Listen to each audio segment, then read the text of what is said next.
Hello, friends. I am Chevy. Welcome to my shed. How are you today? How's life in your world? How's things where you are? I hope it's fantastic. Everything here is great. How was your weekend? Mine was fantastic. And I brought the Kindle today because we're going to talk about books. Maybe this is turning into a book channel. I don't know. I've been reading a lot more than I usually would, so I don't know what's going on right now. But this weekend, there's a gentleman I follow here on YouTube named Olly. His channel is called Olly, and he reads a lot of like crime, horror, mystery books. He was having a little like read along event this weekend called Wasted Weekend, and the idea was to read trashy books, like books that don't really have a whole lot of literary value. They're just, sheer enjoyment factor. So I actually read 3 books this weekend. Technically, the first book, I'll do a review on it as its own thing later in the week. I finished it on Friday, so it counts, I think, whatever. But I had picked out 2 books specifically for Wasted Weekend to read. And I want to talk about those today because they were surprisingly good. The first book, this isn't going to show up on camera at all. Hopefully I put a little, like when I did the thumbnail, there's a thing. It's called Swamp Monster Massacre by Hunter Shea. I had heard of this guy before. He's written a few of these kinds of books where he takes a cryptid and he sets a horror movie around that cryptid. This book is... Here's the thing about this book. It...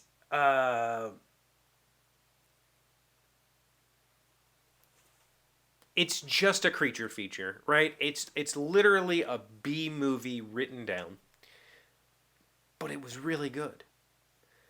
The author is a very good writer. His prose is good. His storytelling is good. He put character into it. There, we get a little motivations. We get some, whatever. We get a feeling for the characters. They're all pretty flat, and the whole thing is, obviously there's swamp monsters and people are dying and they're trying to survive. Sure, just any like slasher film movie, but it felt like the author put some care into it. Like it wasn't just here's a bunch of characters in this insane premise, right?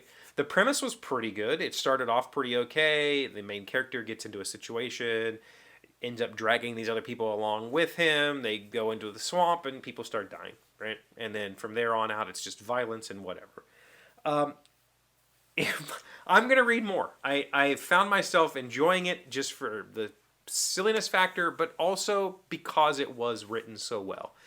It's so often when you find like self-published stuff like this, it's just kind of like the author needs work. This guy does not need work. Like he's writing very well, and I probably will give his other books because I think he's written some stuff that isn't cryptid attack type stuff. I think he's written some kind of normalish books, and I'll read those too because I feel like he's got a good grasp of storytelling and a good grasp of prose and a good grasp of the English language, and I felt like it was a surprisingly good read. There is a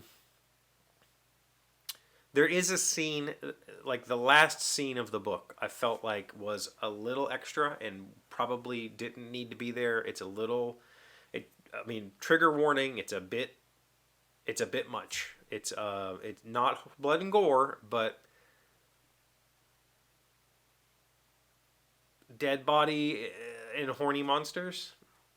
It was not cool. I felt like it was just a cheap trick at the end after the rest was so well written. And so like the rest was very well written. The characters were not just, there's of course beautiful women and nobody's like, there was a whole lot of attention to give characters agency regardless of sex and race or whatever. And then at the end there was this scene that was just kind of like, man, did you really have to write that? Like, I think it could have just been, it didn't need to be that way. Anyway, so that was book 1.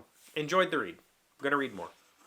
Book 2, I don't know that I've ever heard of this before, but I found this specifically through Olly himself, he said that this is his favorite author and one of his favorite series, And so I read Cop Hater from Ed McBain, book one of the 87th Precinct novels. This book was written in the 50s, like 54, 55, something like that. It is a cop drama of highest order. And it's possibly the first book ever written where there isn't maybe maybe not the first book, but it's definitely the first series where there's no one focus. It's kind of like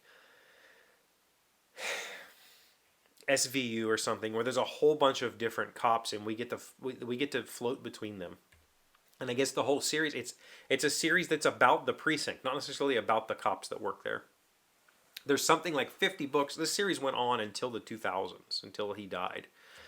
And so there's a whole lot of material here. What I found, though, was an interesting story with some very deeply detailed cop stuff. Like stuff you don't hear other places. From what I understand, the author actually went and like studied the cops for a while. They gave him permission to do ride-alongs and go to lineups and sit in meetings and stuff. So he got to learn procedure really well before he wrote this. And so there is a lot of procedure in here. It's a procedural. It's a cop procedural. There's a lot of procedure. There's a lot of detail. And there's a lot of character. There's a lot of heart. There's a whole bunch of different people, some misogynist, some not, females that aren't just, dames, as the book would say. The other interesting part was, this was written in the 50s, it doesn't feel dated. There were some words I had to look up because I'm like, that's not used anymore. And there are definitely 50s isms in here. But for the most part, you could just fast forward 50 years and the book would stay the same. Like it's really not dated at all. And I felt like that was pretty strong, and I really enjoyed it. I'm probably going to read more of this series because this is one of the situations where I read 3 books this weekend. That's technically not a lie, but also I feel weird. Like, when do you count something as a book? The Hunter Shea book, for instance, I think it was like a 2-hour read, like maybe 100 pages, like a very quick read.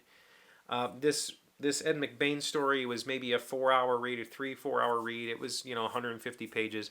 That I guess is a true novel, but I would say that the Hunter Shea story was a novella. What counts as a book? If you look at my Goodreads right now, I think I've read like 26 or 27 books is what it says, but some of those were 20-page short stories. Does that really count? I don't know. So stuff like this, the thing that I liked about this cop drama in particular, very well written, very, very well written. I really liked the language. I really liked the prose. I really liked the pacing and the flow and how he jumped between characters and scenes. Really enjoyed all of that. And it's one of those things I feel like I could just kind of pop in and out of every now and then. I don't need to sit down and read 50 of these in a row. I can just kind of, when I want to read something light and airy, I can pop open one of these books and read it for a little while and feel refreshed. And even though it's about some pretty horrific stuff, and this one, cop killer or cop hater, there's cops that die in very violent ways, and there was some gore that was described that made me wince. But overall, it's just like such a nice little thing to jump into and read. And I think this is the kind of stuff I've been looking for. This is the kind of like just, I don't know, something that you read because you want to be, you don't want to have to think about it. That's this, right? And that's what I want to write. I want to write books that you don't have to think about. I want to put meaning into them, obviously, but I don't want you to have to puzzle out the book. And this was just kind of fun like that. I enjoyed it. So there you go. I read 3 books. The other book we'll talk about maybe tomorrow or something. Bench is empty. The project is done, and I think you'll get to see it on Friday. It's a gift for a friend, and I hope to give it to him on Friday or Saturday. So I think I'll just publish a video on Friday, and if he happens to see it somehow, fine. But otherwise, we'll just, I'll show it. Maybe I'll show it. Maybe I'll wait till I don't know. It'll probably be Friday. So, what'd you get into this weekend? I had the kids. We did sports stuff. We have softball starting up soon, so that's exciting. Roland was here for a day, hung out for a little while. It's been busy. Yeah. Thanks. Thank you for being here as always. Thank you for liking, commenting, subscribing, being amazing friends and wonderful people. I really appreciate you. And I'll see you again tomorrow. Today's word you should know sounds smart is treacle. It is a noun meaning contrived or mawkish sentimentality. That writer's work is suffering in quality as we could harshly sit through the treacle of her recently opened opera. Treacle, T-R-E-A-C-L-E. Isn't that also some kind of like British sweet? I feel like I've heard that word as like a candy or something.